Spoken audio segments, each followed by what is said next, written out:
Afrika sedang menapaki babak baru dalam sejarah pertaniannya. Di banyak ladang dan desa, perubahan sedang tumbuh pelan tapi pasti. Bukan karena bantuan dari luar, melainkan karena kesadaran dari dalam. Para petani di berbagai penjuru benua itu mulai menolak benih pertanian yang datang dari Amerika Serikat. Mereka mempertanyakan sistem yang selama ini dianggap sebagai jalan menuju kemajuan dan memilih untuk kembali pada akar mereka sendiri, benih lokal yang diwariskan turun-temurun. Selama bertahun-tahun, Afrika menjadi lahan eksperimen bagi model pertanian yang didorong oleh lembaga-lembaga barat. Program bantuan yang diklaim sebagai revolusi hijau membawa benih hibrida dan rekayasa genetik, dijanjikan sebagai solusi ajaib untuk kelaparan dan kemiskinan. Pemerintah Amerika bersama perusahaan besar seperti Monsanto dan DuPont Pioneer memasarkan benih tersebut dengan narasi bahwa produktivitas akan meningkat, hasil panen akan stabil dan petani akan lebih sejahtera. Namun, kenyataan di lapangan jauh berbeda. Banyak petani mendapati bahwa benih itu tidak bisa ditanam ulang, membutuhkan pupuk kimia yang mahal dan sulit beradaptasi dengan tanah serta iklim lokal. Setiap musim tanam, mereka terpaksa membeli benih baru, terikat pada sistem yang membuat mereka semakin tergantung. Kekecewaan demi kekecewaan melahirkan perlawanan yang sunyi. Di banyak daerah, petani mulai kembali menanam varietas lama yang pernah ditinggalkan.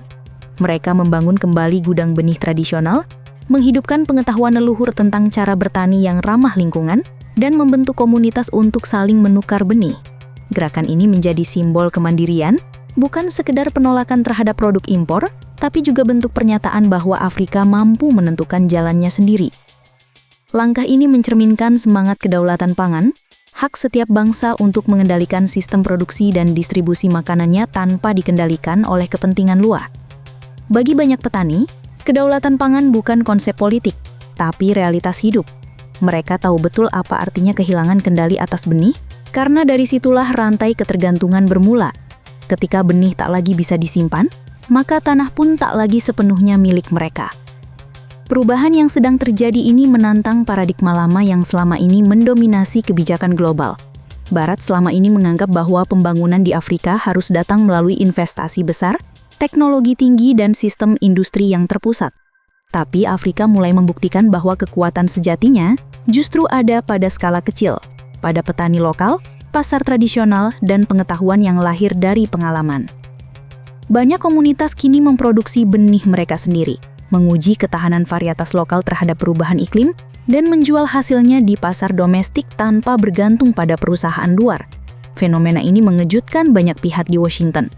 Amerika selama ini memanfaatkan sektor pertanian sebagai instrumen diplomasi lunak, menggunakan bantuan benih dan teknologi untuk memperluas pengaruh politiknya di Afrika. Tapi kini, pendekatan itu tak lagi diterima begitu saja. Benua ini sedang belajar menolak dengan sopan tapi tegas. Ketika benih impor dianggap tidak sesuai, mereka memilih menanam yang lebih cocok dengan tanahnya sendiri. Ketika proyek besar tak membawa hasil nyata, mereka beralih pada kekuatan komunitas. Perubahan arah ini membawa dampak sosial yang besar. Di desa-desa, petani mulai membangun bank benih rakyat, tempat di mana setiap orang bisa meminjam atau menukar benih secara gratis. Inisiatif semacam ini menjadi bentuk nyata solidaritas lokal yang menantang sistem korporasi. Di pasar-pasar kecil, label benih asli mulai menjadi kebanggaan baru. Semakin banyak anak muda yang kembali ke desa untuk bertani dengan cara modern, tapi tetap berpijak pada prinsip tradisional, menghormati tanah, menjaga keseimbangan, dan berbagi hasil bersama. Gerakan ini juga mengubah cara pandang masyarakat terhadap konsep kemajuan. Selama ini, kemajuan diukur dari seberapa cepat sebuah negara mengadopsi teknologi luar. Tapi bagi banyak orang di Afrika, kemajuan berarti memiliki kontrol penuh atas apa yang mereka tanam dan makan. Mereka tidak menolak teknologi, tapi menolak ketergantungan. Mereka tidak menutup diri dari inovasi, tapi menuntut agar inovasi itu lahir dari kebutuhan mereka sendiri, bukan dari kepentingan pasar global. Dampak ekonomi dari gerakan ini mulai terlihat. Dengan menanam benih lokal, banyak petani menghemat biaya produksi, memperbaiki kualitas tanah, dan meningkatkan daya tahan terhadap perubahan iklim. Benih lokal yang beragam membuat sistem pertanian mereka lebih tahan terhadap penyakit dan cuaca ekstrim. Di saat dunia semakin bergantung pada rantai pasok global yang rentan, Afrika justru membangun kekuatan baru dari kemandirian lokal. Langkah Afrika ini sekaligus menjadi pesan politik yang kuat. bahwa era dominasi agrikultur barat mulai memudar. Ketika negara-negara kaya memaksakan standar dan produk mereka, Afrika kini berani menolak dengan solusi buatan sendiri. Benua itu tak lagi ingin menjadi konsumen dari teknologi luar, tapi produsen dari masa depannya sendiri. Dalam senyap, benih-benih lokal itu tumbuh menjadi simbol perlawanan terhadap sistem global yang selama ini mengekang. Di banyak tempat, petani mulai sadar bahwa tanah mereka bukan sekedar sumber ekonomi, tapi juga identitas. Setiap biji yang mereka tanam membawa sejarah dan harapan. Mereka menolak ide bahwa kemajuan hanya bisa datang dari luar. Karena mereka tahu bahwa kekayaan sejati sudah ada di bawah kaki mereka sendiri. Dari kesadaran itulah, lahir semangat baru untuk menjaga kedaulatan atas pangan dan kehidupan.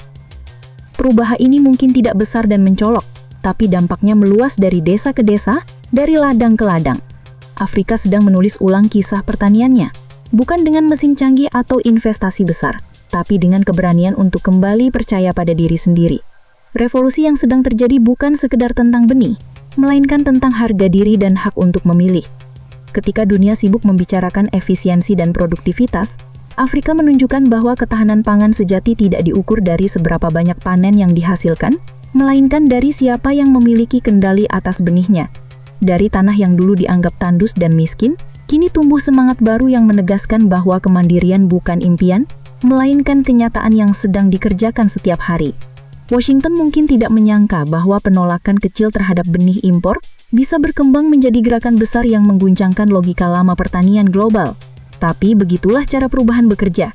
Ia tumbuh pelan, disirami oleh tekad dan disinari oleh keyakinan. Dan kali ini, Afrika sedang memanen hasil dari keberaniannya sendiri. Kemerdekaan yang tumbuh dari tanahnya, satu benih pada satu waktu.